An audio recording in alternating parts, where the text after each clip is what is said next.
Hi, we're going to look over these deserts, starting at the Great Sandy Desert, to see if we have wind-blown sand desert dunes or if they are dunes made from a fluvial process over land.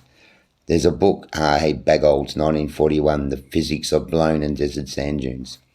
We started off inland and now we're heading towards the Gibson Desert. I believe that the Mount Tobas eruption of Indonesia and its subsequent tsunami wiped away 80% of the landscape, leaving these 75,000-year-old relics. And we can see a lot of the contours in the land. And we're travelling 300 odd k's. Now there's a new frame, we're more in the Gibson Desert. So these clips show the dunes disintegration from I guess wind, rain and time. But the frothy appearance shows me there was torrents of water travelling over Australia. And again, we can see the contours. And there's mountain ranges in the middle of Australia that it's impossible to tell even from Google Earth. But it's heading in a southerly direction. Most of these frames are all, I'd say, north-south. And then we have some saline lakes. It's just amazing. So 80k, 40, 60 width. They're trees. And we'll pull up to see the effects of the dunes, the size of the dunes, and where it starts to become abstract. Like in the left-hand corner here, I think that's some rock. And now the dunes make the appearance as if we're looking at something in a ratio. We can understand his T-Rex under the red in a new world. So here's some of the dunes. We can see the size. And here comes lizard, and that's the serpent's head. Here's another serpent. But this is the Tsunamis Desert. Now there's not a great deal of dunes left here. There must be huge winds. And we have hurricanes.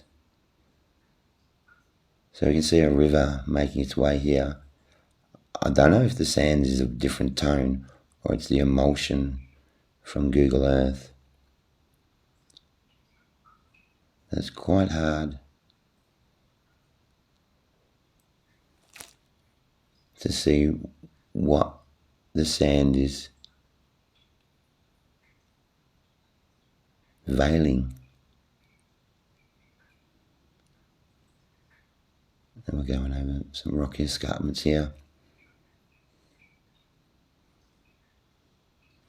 Oh, this bizarre rocky outcrop looks stunning, and the artist is eddy and mega amounts of water with gravity power and sediment etch. And once again, with this stunner,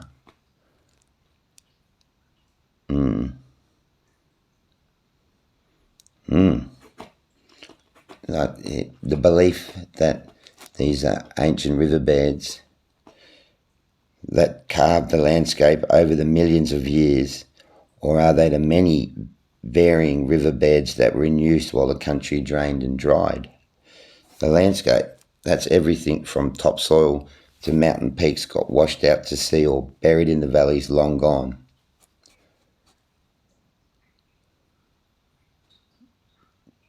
So it's just, there's foliage all down there, but again the different tones, these reptilian lines. Now this material,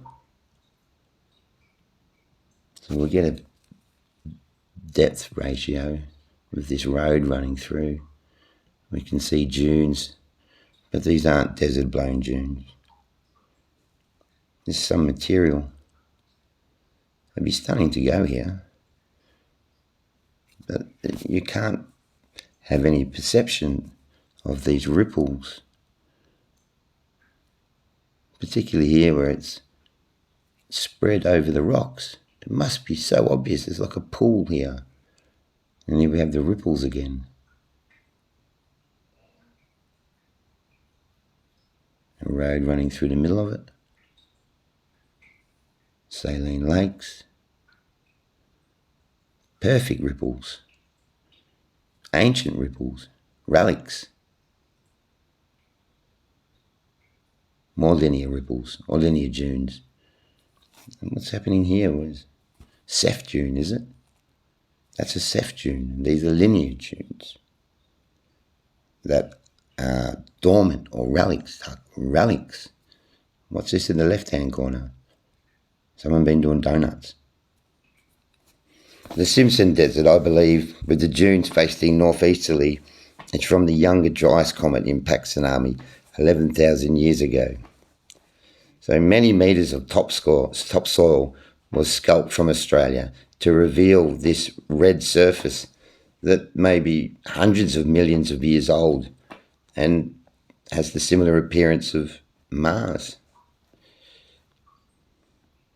So yes, the Indigenous have been healing, caring, respecting their country for 75,000 years. And yes, it was well known by the highest priests of Ethiopia back to the Mars civilization. And these civilizations visit here often. And yes, we still have their pictures up in our cave walls. So the magic of this place can only be recognized from a height of the gods. It's an acrylic nightmare. It stuns. I can't imagine being able to see this any better from Google Earth. Thanks for watching.